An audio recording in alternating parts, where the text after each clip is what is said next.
A scam artist tenant in California defrauded his landlord out of more than $100,000 and was protected by the state's eviction moratorium. I'm Tony, and this is Real Estate Investing and Landlord News.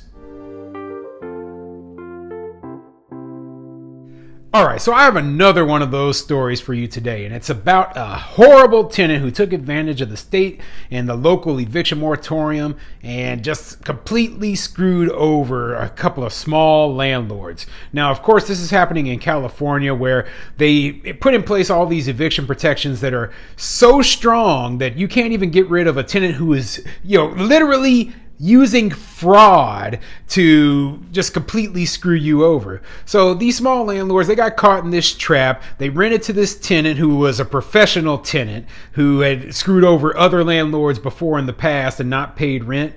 And, guess what? They couldn't get rid of him because the pandemic happened. And the state immediately put these eviction moratoriums in place. So yeah, this is an absolutely awful story. It's all too common in a place like California, and it shouldn't be surprising. So before I get into the article, go ahead, hit the like and subscribe button, maybe leave a comment down below, and let me know what you want to see on this channel. I'm working to keep bringing you articles about the eviction moratorium, personal stories of landlords who suffered through all the nonsense, rent control, the good cause eviction laws up in New York, anything that might be of interest to landlords, okay? So this article is coming from abc30.com, and it says, tenant who used fraudulent documents owes $101,000 using COVID laws to avoid eviction, landlord says. Whew, man. I mean, just the title alone should tell you this is a bad story. But let's get into it and let's see exactly what it says. Fremont, California. In January 2020, Rakesh and Tripti's biggest nightmare began. They rented their 3-bedroom home in Fremont to a tenant who they say has been defrauding several landlords for years. They had no idea. He gave us a check, and he gave us a fake W-2 and gave us a fake credit report, property owner Tripti Jain told reporter Luz Pena from our sister station KGO TV in San Francisco. 2 months later, the pandemic hit. So, as a small landlord, I'm going to say this right now, okay? Do not trust a copy of a credit report that a tenant gave you, okay? Now, part of my screening process is that I have my tenants, they go through TransUnion Smart Move, and, I don't see how they're going to be able to fake that. Okay, especially if I'm the one who is having, them sending the information to them so that they can have it sent in to TransUnion. So there's other credit services that will check credit that are similar to TransUnion Smart Move, but do not, if they bring up a paper copy of a credit report, or if they email you a copy of their so-called credit report, don't trust it. That's what I say straight up. No, my screening process does not allow for this, and I don't trust this. Who knows if it's been doctored or modified? Who knows if it is, current and up to date? Okay, it's much better just to get an all new credit report. Get that background investigation if they still allow it. Call up their references yourself. Okay, and like, for example, if they give you, oh yeah, I used to live at XYZ apartment complex over here, don't call the phone number they gave you. Look up their phone number on Google, and then call the Google number, and then ask to talk to the property manager down there, and ask them, what was this tenant really like? And, you have to do a much more thorough screening. They bring you a W-2, ask them where exactly do you work, and then find that phone number, find the contact information for their employer on your own. Okay, don't trust that contact information they're giving you. They might be giving you a friend's telephone number, and, the friend just going to say, oh yeah, he's a great employee. And, the guy don't even have a job, unemployed. So yeah, I mean, they're small landlords in this situation, so they don't have a lot of rentals. This is probably their only rental, and they trusted this guy too much. And guess what? They got screwed over because of it. But this is an important lesson, especially when you're talking about a place like California with extremely strong tenant protections, even when there's not a pandemic going on.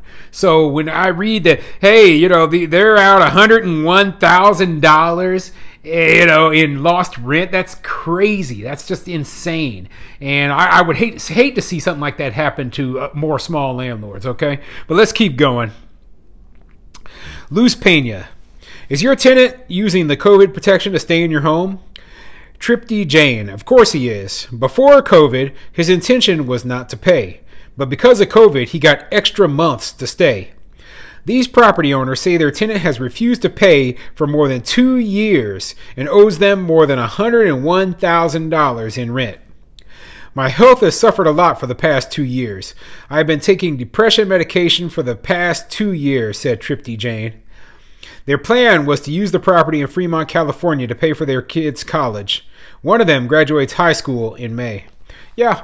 Typical story, you know, small landlords, a lot of them are using it for retirement income or to pay for their kids' college or just for extra income to live on. Some small landlords live completely off of their rental income. So when something like this happens, they are just in deep trouble. Now, fortunately, they didn't lose their property. They still own this property to this day. So, you know, they were able to maintain it, but they're never going to get that money back. Not from this tenant, okay? They're just out all of that, you know, 6 figures. I mean, that is probably the most that I've read about any landlord losing during this whole eviction moratorium nonsense. So, you know, I am 100% opposed. I will always be 100% opposed to any sort of eviction moratorium, you know, aside from literal, you know, national emergencies where, you know, we're like people are getting bombed or something, you know, I mean, but in the case of this pandemic, it was never necessary in the first place.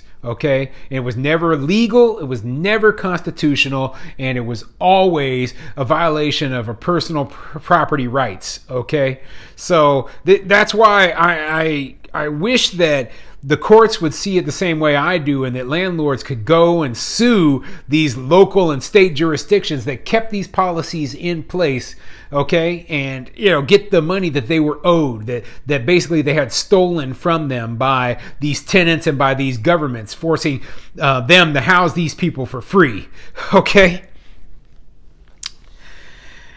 Our financial planning is totally messed up at this point. Just because we are forced by the county to keep a criminal in our home for almost 27 months, said Tripty Jane. They lawyered up and tried to evict their tenant, who they say had people living in the housing and was charging them for rent. He knows the loopholes of the laws very well. He is trying to prolong the case as much as he can. It's been almost 19 to 20 months, and we don't have any verdict from the court yet, said Tripty Jane. We contacted the city of Fremont, and the Human Services Department confirmed evictions are not an option right now. Not under the current Alameda County eviction moratorium, said Robert Lopez, Community Development Block Grant Administrator at City of Fremont. You know what the worst part is for me? It's the judges, okay? The judges in the eviction court, right? They know they have a professional tenant in there. They know it.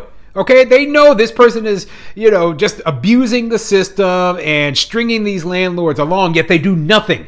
They just thought, oh, well, I'm just going to keep doing. No, you know, if you're a judge and you have common sense, you can look at this guy and say, hey, you're a scam artist. You're screwing these people over, and I am not going to give you an extension. I am not going to allow this to continue on, and you're going to get the heck out of that house. That's what a responsible judge would do. But instead of doing that, I just don't care. I don't care if this landlord loses their home, you know, their credit is ruined, their finances are ruined, they're forced into bankruptcy. I don't care. That, you know, the judges are part of the reason that this is such a problem. Okay? They're allowing a criminal to stay in this place, a criminal, a scam artist, a fraudster to stay up in these people's house and not giving them any way to get rid of them. You know, and all of the bureaucracy, all of the nonsense involved with, you know, the government putting these policies into place, with the judges not getting these people out and not using their common sense. You know, This is what frustrates people, and this is why less and less people are becoming landlords, and they're just saying, I don't want anything to do with this business. And that's why affordable housing is almost impossible to find in a place like California. Bureaucracy. That's it. Bureaucracy and a government that just doesn't care about the personal property rights of, small landlords. So, interesting article, horrible situation for the landlords to be in right now. There's really nothing that they can do until these local and state eviction moratoriums there finally come to an end.